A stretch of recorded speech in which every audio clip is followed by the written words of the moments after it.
ఓకేనా, very good morning. ఈరోజు క్లాస్లో మనము విజిటింగ్ కార్డ్ ఎలా ప్రిపేర్ చేయాలి విత్ యూజింగ్ ఎంఎస్ వర్డ్. ఓకేనా, దాని గురించి నేర్చుకుందాం. విజిటింగ్ కార్డ్ అనేది ప్రిపేర్ చేయాలంటే first of all visiting card అనేది మనం చూసింటాం. బిజినెస్ ఆర్గనైజేషన్స్ కానీ ఏదన్నా ఒక సంస్థ ఏదైనా స్థాపించినట్లయితే ప్రతి ఒక్కరూ విజిటింగ్ కార్డ్ అనేది పెట్టుకొని ఉంటారు. ఎల్ఐసి ఏజెంట్లు కానీ, ఓకేనా. సపోజ్ మన కంప్యూటర్ ఇన్స్టిట్యూట్ ఉంది, మన కంప్యూటర్ ఇన్స్టిట్యూట్ కూడా మనం ఒక విజిటింగ్ కార్డ్ అనేది ప్రిపేర్ చేసుకుంటాం. ఈ విజిటింగ్ కార్డ్ సైజ్ అనేది ఎక్కడ చూసినా కూడా ఒకటే సైజే దొరుకుతుంది. ఈ సైజ్ అనేది మనకు తెలుసుకోవడానికి బై డిఫాల్ట్ సైజ్ వచ్చి విడ్త్ 3.5 ఇంచెస్ ఉంటుంది అడ్డం, నిలువు వచ్చి హైట్ వచ్చి 2 ఇంచెస్ ఉంటుంది. ఈ విజిటింగ్ కార్డ్ అనే దాన్ని మనము ఎంఎస్ వర్డ్లో డిజైన్ చేయడానికి ముందుగా ఎంఎస్ వర్డ్ 3 మెథడ్స్ ఓపెన్ చేయడం క్లోజ్ చేయడం లాస్ట్ క్లాస్లో నేర్చుకున్నాం. ఏదైనా ఒక మెథడ్ యూజ్ చేసుకునేసి మనము ఎంఎస్ వర్డ్ ఓపెన్ చేసుకున్నాం. ఫస్ట్ దీంట్లో వచ్చింది, నేను స్టార్ట్ బటన్ క్లిక్ చేశాను. రన్ అనే ఆప్షన్లో విన్ వర్డ్ అని టైప్ చేస్తున్నాను. విన్ వర్డ్ అని టైప్ చేసి ఎంటర్ బటన్ ప్రెస్ చేసినట్లయితే మనకు కావాల్సినటువంటి ఎంఎస్ వర్డ్ అనేది ఓపెన్ అవుతుంది. అదే లాస్ట్ క్లాస్లో మనము ఈ విండో కాంపోనెంట్స్ గురించి కూడా చెప్పుకున్నాము. మీకు గుర్తుంటుంది. కాంపోనెంట్స్ అంటే విండో పార్ట్స్, టైటిల్ బార్ అనేసి, మెనూ బార్ అనేసి, horizontal scroll bar, vertical scroll bar, వీటి గురించి అంతా చెప్పుకున్నాం. ఈరోజు మనం చూసినట్లయితే మన కంపెనీకి సంబంధించి మన కంప్యూటర్ ఇన్స్టిట్యూట్కి సంబంధించినటువంటి విజిటింగ్ కార్డ్ అనేది నా చేతుల్లో ఉంది. ఈ విజిటింగ్ కార్డ్ సైజ్ అనేది ఎంత ఉంటుంది, ఆ పేపర్ సైజ్ మనము బయట చూసినట్లయితే ఒక్కొక్క పేపర్ ఒక్కొక్క సైజులో దొరుకుతుంది. ఎగ్జాంపుల్ న్యూస్ పేపర్ ఒక సైజు ఉంటుంది. దాంట్లో డిస్ట్రిక్ట్ పేపర్ అదొక సైజు ఉంటుంది. మన notebook papers, long book papers, short book papers అనేసి ఉన్నాయి. షార్ట్ బుక్స్ అనేటివి, లాంగ్ బుక్ అనేటివి, వాటిలో కూడా డిఫరెంట్ సైజెస్లో మనకు పేపర్స్ అనేది దొరుకుతాయి. సో అదేవిధంగానే ఈ విజిటింగ్ కార్డ్ అనేది మన చేతిలో ఉన్నటువంటి ఈ విజిటింగ్ కార్డ్ చూసినట్లయితే కూడా ఈ విజిటింగ్ కార్డులో మనకు సైజ్ అనేది ఇందాక చెప్పుకున్నాం. స్కేల్ ఉన్నట్లయితే స్కేల్తో చూడండి. నా దగ్గర ఇప్పుడు సపోజ్ లాంగ్ స్కేల్ ఉంది. ఈ లాంగ్ స్కేల్లో ఫస్ట్ విడ్త్ అడ్డం, విజిటింగ్ కార్డ్ సైజ్ అనేది అడ్డం చూసినట్లయితే 3 ఇంచెస్ ఉంటుంది కరెక్ట్గా. ఒక సైడ్ మనం చూస్తున్నటువంటి స్కేల్లో 2 సైడ్లు 2 ఇంచెస్ అనేది ఒకటి, సెంటీమీటర్స్ అనేది ఒకటి ఉంటుంది. సెంటీమీటర్ అయితే దాదాపుగా 8.5 సంథింగ్ ఉంది. ఓకేనా. ఇంచెస్ చూసినట్లయితే 3.5 ఇంచెస్ ఉంటుంది. ఈ పేపర్ సైజ్ అనేది మనం ఎంఎస్ వర్డ్లో సెట్ చేసుకోవాలి అంటే ఫస్ట్ ఆఫ్ ఆల్ మీరేం చేస్తారంటే చూడండి, పేజ్ లేఅవుట్ అనేసి ఉంటుంది. ఏముంది? Page layout. దాన్ని క్లిక్ చేయండి. దాని కిందనే పేజ్ సెటప్ అనేసి ఉంది నాన్న. ఈ పేజ్ సెటప్ అనే ఆప్షన్ని క్లిక్ చేయండి. ఓకేనా. పేజ్ సెటప్ పక్కనే ఆ బటన్ని క్లిక్ చేసినట్లయితే మనకు పేజ్ సెటప్ డైలాగ్ బాక్స్ అనేది కనిపిస్తుంది. This is called dialogue box. దీన్ని డైలాగ్ బాక్స్ అంటారు. ఈ డైలాగ్ బాక్స్లో చూడండి, విజిటింగ్ కార్డులో ఎప్పుడు బాగా అబ్జర్వ్ చేసినట్లయితే మార్జిన్స్ అనేటివి విజిటింగ్ కార్డుకి ఉండవు. మన నోట్బుక్లో అయితే స్కేల్ పెట్టి మార్జిన్స్ వేస్తాం. విజిటింగ్ కార్డ్ అనే వాటికి మార్జిన్స్ అనేటివి ఉంటాయి. సో మార్జిన్స్ అతి తక్కువగా ఉంటుంది కాబట్టి ఇక్కడ మార్జిన్ అనేసి ఉంది కదా ట్యాబ్. ఈ మార్జిన్ ట్యాబ్లో టాప్ మార్జిన్ వచ్చి 0.15 అని సెట్ చేసుకోండి. అదేవిధంగా బాటమ్ 0.15. ఒక ప్లేస్ నుంచి టాప్ దగ్గర నుంచి బాటమ్కి మూవ్ కావడానికి నేను ట్యాబ్ కీ యూజ్ చేస్తున్నాను. ఇప్పుడు ట్యాబ్ కీ దగ్గర 0.15 అని టైప్ చేశాను. సార్ 0 టైప్ చేయలేదు కదా సార్ అంటే, పాయింట్కి ముందున్నటువంటి వాల్యూకి జీరోకి వాల్యూ లేదు కాబట్టి 0.15 టైప్ చేయొచ్చు, లేదంటే 0.15 అనేసి కూడా టైప్ చేయొచ్చు. ఇప్పుడు చూడండి, బాటమ్ ఈ ప్లేస్ నుంచి లెఫ్ట్కి వెళ్ళడానికి కూడా ఇక్కడ క్లిక్ చేయొచ్చు, లేదా ట్యాబ్ బటన్ ప్రెస్ చేసినట్లయితే కీబోర్డ్లో ట్యాబ్ అనేసి ఉంటుంది. దాన్ని క్లిక్ చేసినట్లయితే కూడా మనకు కావాల్సిన ప్లేస్లోకి మనము జంప్ కావచ్చు. ఒక ట్యాబ్ నుంచి ఇంకో ట్యాబ్లోకి జంప్ కావాలన్నా కూడా ట్యాబ్ కీ యూజ్ చేస్తాం. ఒక పొజిషన్ నుంచి ఇంకో పొజిషన్కి మూవ్ కావడానికి ట్యాబ్ కీ అనే దాన్ని యూజ్ చేస్తాం. ఓకేనా. ఇప్పుడు 0.15 అనేది మార్జిన్ సెట్ చేసుకున్నాం. 1 అంటే 1 ఇంచు, ఆ 1 ఇంచ్ కాకుండా 0.15 ఒక లైన్ గ్యాప్ అనే దాన్ని తీసుకుంటున్నాను అంతే. ఇక్కడ నేను ఇప్పుడు పేపర్ అనే దాన్ని క్లిక్ చేశాను. పేపర్స్ ఇందాకే చెప్పుకున్నాం, డిఫరెంట్ సైజెస్ పేపర్స్ ఉన్నాయి అనేసి.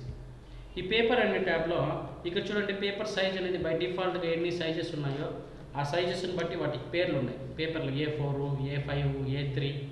ఓకేనా. ఈ విధంగా లీగలు, ఇట్లా సపరేట్ పేజెస్ నెంబర్స్కు ఆ పేపర్ సైజుని బట్టి పేపర్లకు పేర్లు పెట్టారు. ఇప్పుడు విజిటింగ్ కార్డ్ అనేది మన కస్టమ్ సైజ్ అంటే మనకు నచ్చిన సైజులో మనం విజిటింగ్ కార్డ్ ప్రిపేర్ చేసుకోవాలి అంటే ఈ స్కేల్తో దీన్ని కొలత పెట్టుకోండి. విజిటింగ్ కార్డ్ అనేది అడ్డం విడ్త్ అనేది వచ్చిందని 3.5 ఉంటుంది అని చెప్పుకున్నాం ఇందాక. ఈ విడ్త్ అనేసి ఉంది చూడండి స్క్రీన్ పైన మనకి. ఈ విడ్త్ దగ్గర క్లిక్ చేసి బ్యాక్ స్పేస్తో 8.5 అనేదాన్ని అరేంజ్ చేసేసేయండి. ఇక్కడ విడ్త్ అడ్డం వచ్చి 3.5 ఇంచెస్ ఉంది కాబట్టి 3.5 అని టైప్ చేయండి. అదేవిధంగా హైట్ కొలత పెట్టి చూడండి, హైట్ వచ్చి 2 ఇంచెస్ ఉంది. ఈ 11 అనే దాన్ని తీసేసిందనే 2 ఇంచెస్ అని టైప్ చేయండి. ఓకేనా. నెక్స్ట్ ఇందాక మనం చేసిన దాంట్లో పేజ్ సెటప్లో పేజ్ లేఅవుట్లోకి వెళ్ళాం. ఇక్కడ పేజ్ సెటప్ బటన్ని క్లిక్ చేసాం. పేజ్ సెటప్ డైలాగ్ బాక్స్ కనిపించింది. దీంట్లో మార్జిన్స్లో 0.15, టాప్ బాటము లెఫ్ట్ రైట్ 0.15 అని సెట్ చేసుకున్నాం. గట్టర్ అంటే మార్జిన్ ఏదైనా బుక్కులు బైండింగ్ చేసేటప్పుడు అలాంటప్పుడు మార్జిన్ అనేది కొంచెం ఎక్కువ వదలాల్సి వస్తుంది కాబట్టి ఆ గట్టర్ పొజిషన్ అనేది యూజ్ అవుతుంది. అది నెక్స్ట్ క్లాస్లో చెప్పుకుందాం. ఓకేనా. కాబట్టి దాన్ని 0 అలాగే పెట్టేశాను. టాప్ బాటము లెఫ్ట్ రైట్ మాత్రమే 0.15. ఓకేనా. పేపర్ సైజ్లోకి వెళ్ళి విడ్త్ ఏమో 3.5 టైప్ చేసినాము, హైట్ ఏమో 2 ఇంచెస్ టైప్ చేసినాము.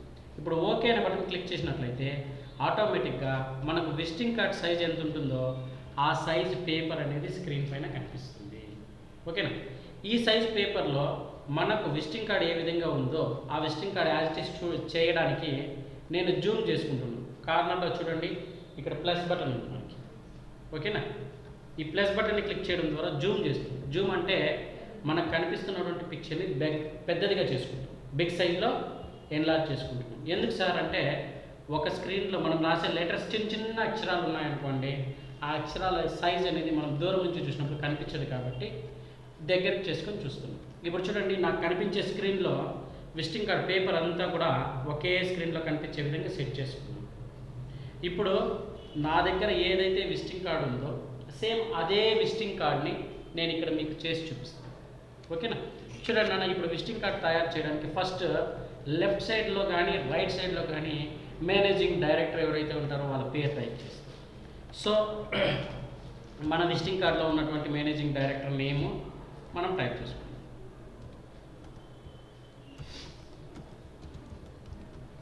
ఓకేనండి. ఈ లెటర్స్ చూడడానికి చాలా పెద్దదిగా కనిపిస్తుంది. అక్షరాల సైజ్ తగ్గించడానికి షిఫ్ట్. ఇప్పుడు కర్సర్ పొజిషన్ ఎక్కడ ఉంది? కర్సర్ అంటే ఆ బ్లింకింగ్ లైట్ పొజిషన్ ఎక్కడ ఉందా? టెక్స్ట్కి లెఫ్ట్ సైడ్ ఉందా రైట్ సైడ్ ఉందా? Right side. మనం టైప్ చేసినటువంటి లెటర్స్కి రైట్ సైడ్లో కనిపిస్తుంది. రైట్ సైడ్ నుంచి ఫ్రంట్కి లెఫ్ట్ సైడ్కి సెలెక్ట్ చేయడానికి షిఫ్ట్ టు హోమ్ అనే బటన్ ప్రెస్ చేయండి. Shift plus home. షిఫ్ట్ బటన్తో పాటు హోమ్ అనే బటన్ ప్రెస్ చేయండి. ఫాంట్ సైజ్ అక్షరాల సైజ్ తగ్గించడానికి కంట్రోల్ షిఫ్ట్ లెస్ దాన్ అది షార్ట్ కట్ తీసినాను. కంట్రోల్ బటన్తో పాటు షిఫ్ట్ బటను, షిఫ్ట్ బటన్తో పాటు less than button. Less than అంటే greater than less than buttons తెలుసు కదా మనకి. దాన్ని యూజ్ చేసి ఫాంట్ సైజ్ తగ్గించుకో, మనకు కావాల్సినంత సైజులో సెట్ చేసుకో. నెక్స్ట్ ఎంటర్ బటన్ ప్రెస్ చేయండి. ఓకేనా. ఎంటర్ బటన్ ప్రెస్ చేసిన తర్వాత నెక్స్ట్ మన కంపెనీకి సంబంధించినటువంటి లోగో అనేది ఉంది. లోగో అంటే జస్ట్ లైక్ ఎ పిక్చర్, ఒక ఇమేజ్ అనేది ఉంది. ఆ ఇమేజ్ మన కంప్యూటర్లో ఉన్నట్లయితే ఆ కంప్యూటర్లో అదే ఇమేజ్ని ఇన్సర్ట్ చేయవచ్చు. పిక్చర్స్ని ఎలా ఇన్సర్ట్ చేయాలి, ఇమేజెస్ని ఎలా ఇన్సర్ట్ చేయాలి అంటే చూడండి ఇక్కడ ఇన్సర్ట్ అనే బటన్ ఉంది కదా మెనూ, దీన్ని క్లిక్ చేయండి. మన క్లిప్ ఆర్ట్లో బై డిఫాల్ట్గా కొన్ని పిక్చర్స్ అనేవి ఉంటాయి, చిన్న చిన్న క్లిప్స్, చిన్న చిన్న బొమ్మలు ఉంటాయి. ఓకేనా. దాన్ని యూజ్ చేసుకొని పెట్టుకోవచ్చు. లేదంటే మనకు కావాల్సిన పిక్చర్, మనకు ఫోటో అనేది మన కంప్యూటర్లో ఉంది అంటే పిక్చర్స్లోకి వెళ్ళండి. సపోజ్ మన ఇన్స్టిట్యూట్కి సంబంధించినటువంటి పిక్చర్ మనకు పిక్చర్స్లో ఉంది కాబట్టి పిక్చర్స్లోకి వెళ్ళాను. పిక్చర్స్లో ఏ పొజిషన్లో ఉందో, కంప్యూటర్లో ఏ లొకేషన్లో ఉందో ఆ లొకేషన్ ఓపెన్ చేసుకోండి. ఆ లొకేషన్లో మనకు కావాల్సినటువంటి పిక్చర్ని ఇన్సర్ట్ చేయండి. ఓకేనా. చూడండి మనకు కావాల్సిన మన కంప్యూటర్ ఇన్స్టిట్యూట్ నేమ్ అనేది మనకి స్క్రీన్ పైన కనిపిస్తాం. మీరు బాగా అబ్జర్వ్ చేసినట్లయితే చుట్టూ డాట్స్ అనేది కనిపిస్తున్నాయి. ఆ డాట్స్ దగ్గర కార్నర్లోకి వెళ్ళి మనము మనకు కావాల్సినటువంటి పిక్చర్ని మనము స్మాల్ సైజులోకి తగ్గించుకోవడానికి కానీ బిగ్ సైజులో పెంచుకోవడానికి కానీ పాసిబిలిటీస్ ఉంటుంది. చూడండి మౌస్ పొజిషన్ ఇక్కడికి తీసుకెళ్ళగానే రెండు వైపుల ఏరో మార్క్తో ఒక ఏరో మార్క్ కనిపిస్తుందా నాన్న? ఒక సైడ్ రెండో సైడ్, రెండు సైడ్లో ఏరో మార్క్ కనిపిస్తుంది. అప్పుడు మౌస్ బటన్ ప్రెస్ చేసి మీకు కావాల్సిన సైజ్ అనేది కంప్రెస్ చేయొచ్చు, తగ్గించవచ్చు. ఓకేనా? ఇప్పుడు చూడండి, ఇక్కడేమో నేమ్ ఉంది, ఇక్కడేమో పిక్చర్ ఉంది. నేమ్ పక్కనే మన విజిటింగ్ కార్డ్ చూసినట్లయితే నేమ్ పక్కనే లోగో, నేమ్కి పక్కనే లోగో ఉంది. సో ఆ లోగో సెట్ చేయడానికి మనం ఏం చేస్తామంటే పిక్చర్కి మనం పెట్టుకున్నటువంటి ఈ పిక్చర్కి బ్యాక్ సైడ్ ఉన్నటువంటి పిక్చర్ లెటర్స్ అనేవి కూడా కనిపించాలి అంటే ఇక్కడ రైట్ క్లిక్ ఇవ్వండి. ఆ పిక్చర్ పైన మౌస్ రైట్ బటన్ని ప్రెస్ చేయండి. టెక్స్ట్ ర్యాపింగ్లోకి వెళ్ళి ఇక్కడ చూడండి బిహైండ్ టెక్స్ట్ అనేసి ఉంది. అంటే ఈ బొమ్మ చూసినట్లు అబ్జర్వ్ చేయొచ్చు మీరు. బొమ్మ బ్యాక్ సైడ్ ఉన్నటువంటి లైన్స్ కనిపిస్తున్నాయి, బొమ్మ కనిపిస్తుంది. సో దాన్ని క్లిక్ చేసినట్లయితే మీరు ఈ పిక్చర్ని ఎక్కడికైనా మూవ్ చేయొచ్చు. ఓకేనా? చూడండి, బ్యాక్లో ఉన్నటువంటి పిక్చర్ కూడా మనకు కనిపిస్తుంది నీట్గా. ఇప్పుడు నేనేం చేశానంటే మనకు కావాల్సినటువంటి పిక్చర్ని ఎన్లార్జ్ చేసుకుంటున్నాను. అదే ఇందాక చెప్పుకున్నాను కదా, డబుల్ హెడెడ్ ఏరో మార్క్ వచ్చినప్పుడు మనకు కావాల్సిన సైజు తగ్గించుకొని పెట్టుకోవచ్చు, లేదంటే పెంచుకొని పెట్టుకోవచ్చు అనేసి ఆ విధంగా మనకు కావాల్సిన సైజులో మనము పిక్చర్ని సెట్ చేసుకుంటాము. ఓకేనా? ఈ విధంగా చూడండి, మనకు నచ్చిన విధంగా మనకు ఏ విధంగా కావాలో ఆ విధంగా సెట్ చేసుకుందాం. ఓకేనా? అయిపోయిందా?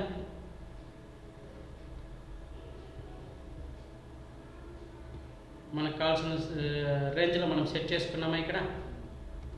ఇప్పుడు వచ్చి నేనేం చేస్తున్నానంటే ఇప్పుడు నెక్స్ట్ లైన్లో మన కంపెనీ యొక్క రిజిస్ట్రేషన్ నెంబర్ ఉంది నాన్న. ఆ రిజిస్ట్రేషన్ నెంబర్ టైప్ చేయడం కోసము సెంటర్ అలైన్మెంట్ పెట్టుకుంటున్నాం. సెంటర్ అలైన్మెంట్స్ అంతా ఇంతకుముందు లీవ్ లెటర్ నేర్చుకున్నప్పుడు చెప్పుకున్నాం. చూడండి, అన్ని లైన్స్ సెంటర్లో ఉంది. ఈ లైన్స్ని క్లిక్ చేసినట్లయితే కూడా సెంటర్ అలైన్మెంట్ వస్తుంది. లేదంటే centre spelling CENTER centre, control C అనేది ఆల్రెడీ షార్ట్ కట్ ఉంది కాబట్టి కంట్రోల్ E అనే దాన్ని యూజ్ చేసిందనే మనం ఏం చేస్తామంటే సెంటర్ అలైన్మెంట్ అనే దాన్ని సెట్ చేసుకుంటాం. ఓకేనా? సెంటర్ అలైన్మెంట్ అనే దాన్ని సెట్ చేసుకుంటాం. చూడండి, కంట్రోల్ బటన్తో పాటు కంట్రోల్ E అనే బటన్ ప్రెస్ చేసినట్లయితే కంట్రోల్ బటన్తో పాటు E కీబోర్డ్లో కంట్రోల్ బటన్ ఉంటుంది, E అనే బటన్ ఉంటుంది. సో కంట్రోల్తో బటన్తో పాటు E అనే బటన్ ప్రెస్ చేసినట్లయితే ఆటోమేటిక్గా సెంటర్ అలైన్మెంట్ వస్తుంది. ఫస్ట్ ఆఫ్ ఆల్ ఇక్కడ సెంటర్ అలైన్మెంట్ అన్నా క్లిక్ చేయొచ్చు, లేదా short cut Ctrl+E, control plus E కాదు, ఇక్కడ కంట్రోల్ బటన్తో పాటు E అనే బటన్ ప్రెస్ చేయాలి. కంట్రోల్ బటన్తో పాటు E అనే బటన్ ప్రెస్ చేసినట్లయితే ఆటోమేటిక్గా టెక్స్ట్ కర్సర్ అనేది మిడిల్కి వస్తుంది. ఇక్కడ మనం ఏం చేస్తాము, రిజిస్టర్ నెంబర్ అని టైప్ చేస్తాం. రిజిస్టర్డ్ నెంబర్, మనది రిజిస్ట్రేషన్ నెంబర్ వచ్చి 126/2009.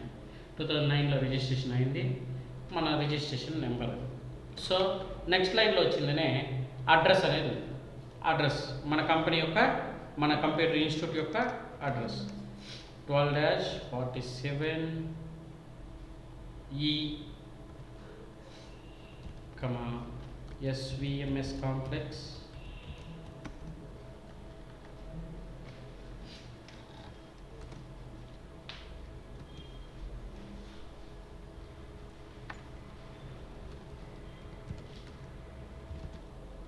జవలీ స్ట్రీట్,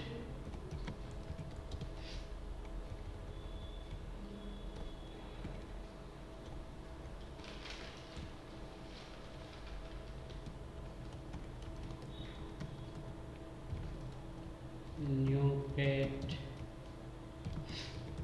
పలమనేర్ 517408, చిత్తూరు డిస్టిక్, ఆంధ్రప్రదేశ్. ఓకేనా? ఇక్కడ బాగా అబ్జర్వ్ చేసినట్లయితే లైన్కి గ్యాప్ అనేది చాలా ఎక్కువ వచ్చేసింది. అబ్జర్వ్ చేసినారా? ఒక లైన్కి ఇంకో లైన్కి మధ్యలో ఇంకో లైన్ టైప్ చేసేంత గ్యాప్ వచ్చింది. ఆ గ్యాప్ అనేది తగ్గించడానికి Ctrl A కొట్టండి. Ctrl A అంటే మొత్తం మనం ఏదైతే టైప్ చేసినామో మొత్తం సెలెక్షన్లోకి వస్తుంది. సెలెక్ట్ అయిందా? ఇప్పుడు సెలెక్ట్ అయినప్పుడు లైన్ స్పేస్ తగ్గించడానికి అలైన్మెంట్స్ ఇందాక చెప్పుకున్నాం కదన్నా, అలైన్మెంట్స్ పక్కనే లైన్ స్పేస్ అనేసి ఒక బటన్ ఉంది. ఓకేనా? దాన్ని క్లిక్ చేయండి. లైన్ స్పేసింగ్ ఆప్షన్స్లోకి వెళ్ళండి. ఇక్కడ చూడండి స్పేసింగ్ బిఫోర్ ఆఫ్టర్ అనేసి ఉంది. బిఫోర్ ఆఫ్టర్ ఎప్పుడు కూడా 0 పెట్టేసి, ఇక్కడ మల్టిపుల్ లైన్ ఉంది కదా, ఇక్కడ వచ్చి సింగిల్ అనేదాన్ని పెట్టాలి. ఓకేనా, సింగిల్ పెట్టాలి. ఇక్కడ 0 పెట్టేసిందనే ఓకే అనే బటన్ క్లిక్ చేసినట్లయితే ఆటోమేటిక్గా మనకు కావాల్సినటువంటి లైన్ గ్యాప్ అనేది తగ్గిపోతుంది. ఇప్పుడు మనం ఏం చేస్తున్నామంటే ఎంటర్ బటన్ ద్వారా నేనేం చేశాను, కొద్దిగా ఎంటర్ బటన్ ప్రెస్ చేస్తూ కొంచెం గ్యాప్ అడ్రస్ కింద మనకు కావాల్సినటువంటి దీన్ని మనం సెట్ చేసుకుంటాం. ఓకేనా, అర్థమవుతుంది కదరా? ఏమైనా డౌట్స్ వస్తున్నాయా? ఏం లేదు, బాగా అర్థమవుతుంది. నెక్స్ట్ చూడండి, అడ్రస్ అయిపోయిన తర్వాత చిన్న ఒక లైన్ ఉంది, కింద ఒక లైన్ ఉంది. ఆ లైన్ పెట్టడం కోసం మళ్ళీ ఎంటర్ బటన్ ప్రెస్ చేయండి. ఆ లైన్ బటన్ ప్రెస్ చేయడం కోసం ఇందాక పిక్చర్ ఇన్సర్ట్ చేసినాం, గుర్తుందా? సేమ్ ఇన్సర్ట్ అంటే కొత్త ఆబ్జెక్ట్స్ని మనం ఏదైనా తీసుకొని వచ్చి స్క్రీన్ పైన చూసుకోవాలి అంటే ఇన్సర్ట్ అనేది యూజ్ అవుతుంది. అంటే మనకు కనిపిస్తున్నటువంటి డాక్యుమెంట్లో ఏదైనా పేస్ట్ చేసుకోవాలి, ఎక్కడో ఉన్నటువంటి పిక్చర్ని తీసుకొని వచ్చి ఇక్కడ పెట్టుకోవాలంటే ఇన్సర్ట్ అనేది యూజ్ అవుతుంది. సో దీంట్లో ఇందాక పిక్చర్స్లో మనం పిక్చర్ ఇన్సర్ట్ చేసినాం, క్లిప్ ఆర్ట్ యూజ్ చేసుకొని కూడా మనకు కావాల్సిన పిక్చర్ ఇన్సర్ట్ చేసుకోవచ్చు. నెక్స్ట్ ఇక్కడ షేప్స్ అనేసి ఉన్నాయి, షేప్స్లో లైన్ అనేసి ఉంది, గుర్తొచ్చిందనా? ఆ లైన్ని క్లిక్ చేయండి. ఆ లైన్ అనేదాన్ని మీరు ఇక్కడ షిఫ్ట్ బటన్ ప్రెస్ చేసిందనే మన మౌస్ లెఫ్ట్ బటన్ ప్రెస్ చేసి డ్రా చేయండి. డ్రా చేసినప్పుడు స్ట్రైట్ లైన్ రావాలి అంటే చూడండి, క్రాస్గా వస్తుంది లైన్. స్ట్రైట్ లైన్ రావాలంటే షిఫ్ట్ బటన్ ప్రెస్ చేసినట్లయితే స్ట్రైట్గా వస్తుంది లైన్. షిఫ్ట్ బటన్ ప్రెస్ చేసుకొని మౌస్ మూవ్ చేసినట్లయితే స్ట్రైట్ లైన్ వస్తుంది. అప్పుడు ఏం చేయాలంటే ఫస్ట్ మౌస్ బటన్ వదిలేసేయండి, మళ్ళీ షిఫ్ట్ బటన్ వదిలేయండి. కరెక్ట్గా చూడండి, లైన్ అనేది షార్ప్గా మనకు స్ట్రైట్గా వచ్చింది. ఓకేనా, లైన్ కలర్ మార్చాలనుకున్నానా సేమ్ ఫార్మాట్లోకి వెళ్ళండి. ఫార్మాట్లో ఇక్కడ చూడండి లైన్ కలర్ అనేసి ఇక్కడ. ఓకేనా, ఈ లైన్ కలర్ అనేదాన్ని మీరు మార్చుకోవచ్చు. ఓకేనా, లైన్ కలర్ సపోజ్ నాకు ఏ కలర్ కావాలో ఆ కలర్ ఇక్కడ క్లిక్ చేసినానంటే ఆటోమేటిక్గా లైన్కి కలర్ అనేది మారిపోయింది. లైన్ అనేది చాలా సన్నగా ఉంది, స్లిమ్గా ఉంది. కొంచెం లావుగా చేయాలనుకోండి, చూడండి ఇక్కడ వెయిట్ అనేసి ఉంది, చూడండి ఈ వెయిట్ అనేది కొంచెం మార్చినట్లయితే ఆటోమేటిక్గా లైన్ షేప్ అనేది మనకు బ్యాక్గ్రౌండ్లో మారడం మనం అబ్జర్వ్ చేయొచ్చు. ఓకేనా, మనకి ఏ సైజు కావాలో ఆ సైజ్ లైన్ అనేది మనము సెట్ చేసుకుంటాం. నెక్స్ట్ ఫైనల్గా మన ఇన్స్టిట్యూట్లో ఫైనల్గా ఏమేమి చెప్తున్నాము, ఏమేమి జరుగుతున్నాయి అనే దాని గురించి ఇక్కడ ఈ ఫాంట్ అక్షరాలు ఫాంట్ సైజ్ అనేది ఇంకొంచెం లిటిల్ బిట్ స్మాల్ సైజ్ పెట్టుకుంటాం. Control shift less than font size తగ్గించడానికి. ఓకేనా, control shift less than press చేసినట్లయితే ఒక లిటిల్ బిట్ సైజ్ అనేది తగ్గించవచ్చు. ఇప్పుడు మన ఇన్స్టిట్యూట్లో కంప్యూటర్ ఎడ్యుకేషన్ అనేది ఇస్తున్నాం. కంప్యూటర్ ఎడ్యుకేషన్ అంటే కంప్యూటర్ గురించి నేర్పిస్తున్నాం. Computers and printers sales and service చేస్తున్నాం. నెక్స్ట్ వచ్చిందనే తెలుగు ఇంగ్లీష్ టైపింగ్ వర్క్స్ కూడా చేస్తున్నాం.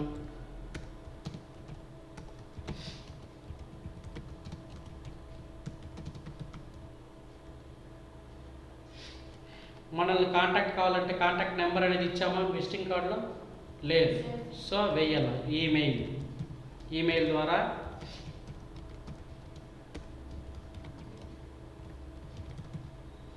కాంటాక్ట్ కావచ్చు, లేదంటే కాంటాక్ట్ నెంబర్ కూడా ఉంది,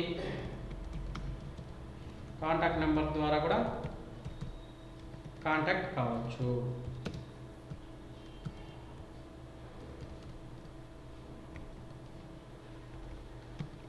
ఓకేనా, ఈ విధంగా మనము టోటల్గా ఓవరాల్గా ఇక్కడ ఫాంట్ సైజ్ మరీ స్మాల్ సైజ్ ఉంది కాబట్టి కొంచెం బిగ్ సైజ్. ఓకేనా, కొంచెం బిగ్ సైజ్ సెట్ చేసుకోవచ్చు. ఈ విధంగా టోటల్గా ఓవరాల్గా మనకు కావాల్సినటువంటి విజిటింగ్ కార్డ్ని డిజైన్ చేయొచ్చు. ఇప్పుడు బాగా అబ్జర్వ్ చేయండి, మనకు విజిటింగ్ కార్డ్ మన చేతిలో ఉన్నటువంటి విజిటింగ్ కార్డ్ ఏ విధంగా ఉందో స్క్రీన్ పైన అదే విధంగా కనిపిస్తుందా లేదా? ఈ విధంగా మీకు నచ్చిన విజిటింగ్ కార్డ్స్ని మీరు ప్రిపేర్ చేయడానికి ట్రై చేయండి. ఓకేనా, ఎనీ ఐటమ్ మీరు ఏ పిక్చర్ ఇన్సర్ట్ చేయాలన్నా సేమ్ మెథడ్. ఇన్సర్ట్ మెనూలోకి వెళ్ళి ఇన్సర్ట్ పిక్చర్లోకి వెళ్ళి ఇన్సర్ట్ చేయొచ్చు. ఆ ఇమేజ్ మన దగ్గర లేకపోతే వేరే పిక్చర్స్ కూడా ఏదైనా పెట్టచ్చు. సపోజ్ నేను కంప్యూటర్ బొమ్మ ఏదైనా పెట్టాలి, సింపుల్ చూడండి, ఇన్సర్ట్ మెనూలోకి వెళ్ళండి, క్లిప్ ఆర్ట్లోకి వెళ్ళండి. క్లిప్ ఆర్ట్ అనే దాన్ని క్లిక్ చేయగానే ఇక్కడ మీకు ఏదైనా సెర్చ్ అనేసి ఒక బటన్ కనిపిస్తుంది. ఇక్కడ వచ్చిందనే కంప్యూటర్ బొమ్మ కావాలి కాబట్టి కంప్యూటర్ అని టైప్ చేసి గో అనే బటన్ క్లిక్ చేయండి. కంప్యూటర్కి సంబంధించిన రిలేటెడ్ బటన్స్ అన్నీ వస్తాయి కదా, మనకు కావాల్సిన పిక్చర్ పైన క్లిక్ చేసి ఆ పిక్చర్ ఇక్కడ వచ్చేసింది. ఇందాకే చెప్పాను, ఈ పిక్చర్ని మనము మూవ్ చేయాలా, ఒక ప్లేస్ నుంచి ఒక ప్లేస్కి మూవ్ చేయాలా, పిక్చర్ సైజ్ తగ్గించాలా అంటే ఫస్ట్ ఆఫ్ ఆల్ మీరు ఏం చేయాలంటే రైట్ క్లిక్ ఇచ్చి టెక్స్ట్ ర్యాపింగ్లో బిహైండ్ టెక్స్ట్ అనేది పెట్టాలి. ఓకేనా, మర్చిపోద్దండి. ఇది పెడితేనే మీరు మాడిఫై చేయడానికి పాసిబిలిటీ అవుతుంది. చూడండి, పిక్చర్ అనేది ఇక్కడ వచ్చేసింది ఇప్పుడు మనకి. ఓకేనా, ఆ పిక్చర్ సైజ్ తగ్గించుకునేసి మీకు కావాల్సిన ప్లేస్లో మీరు ఆ పిక్చర్ని సెట్ చేసుకోవడానికి పాసిబిలిటీ అవుతుంది. ఓకేనా, విజిటింగ్ కార్డులో ఈ విధంగా పిక్చర్స్ ప్రతి ఒక్కదాన్ని కూడా మీరు ఇన్సెట్ చేసుకోవచ్చు. ఓకేనా, మన వర్క్ కంప్లీట్ అయిపోయిన తర్వాత మనం as it is save control ఫైల్లోకి వెళ్ళి సేవ్ చేయడం ద్వారా, ఫైల్లోకి వెళ్ళి సేవ్ అనే బటన్ క్లిక్ చేయడం ద్వారా మనం ఏ పేరు అయితే ఇస్తామో ఆ పేరుతో మనకు కావాల్సినటువంటి ఇన్ఫర్మేషన్ని సేవ్ చేసుకోవచ్చు. సేవ్ చేసిన నేమ్ అనేది టైటిల్ బార్లో కనిపిస్తూ ఉంది చూడండి, అందుకే దీన్ని టైటిల్ బార్ అనేసాము. ఓకేనా, ఈ విధంగా పర్ఫెక్ట్గా మీరు మీకు నచ్చిన విజిటింగ్ కార్డ్ని ఫస్ట్ ఆఫ్ ఆల్ మీకు ఏదైతే నేర్పించినానో దాన్నే బేస్ చేసుకుని ప్రాక్టీస్ చేయండి. బయట మీకు ఏ విజిటింగ్ కార్డు దొరికినా కూడా ఆ విజిటింగ్ కార్డు కూడా తీసుకుని వచ్చి ప్రాక్టీస్ చేయండి. ఇది ప్రాక్టీస్ చేయడం వల్ల ఆల్మోస్ట్ అన్ని రకాల పిక్చర్స్ని ఇన్సర్ట్ చేయడము, అలైన్మెంట్స్ అనేటివి నేర్చుకోవచ్చు, పేపర్ సైజ్ అనేది సెట్ చేయడం అనేది కూడా నేర్చుకోవచ్చును. ఇదే విధంగానే ఇన్విటేషన్స్ అలాంటివన్నీ కూడా ప్రిపేర్ చేయొచ్చు. ఓకేనా, అర్థమైందా? నెక్స్ట్ క్లాస్లో మీరు ఈ వర్క్ని మీరు ప్రాక్టీస్ చేయడానికి ట్రై చేయండి. ఓకేనా, థ్యాంక్ యూ.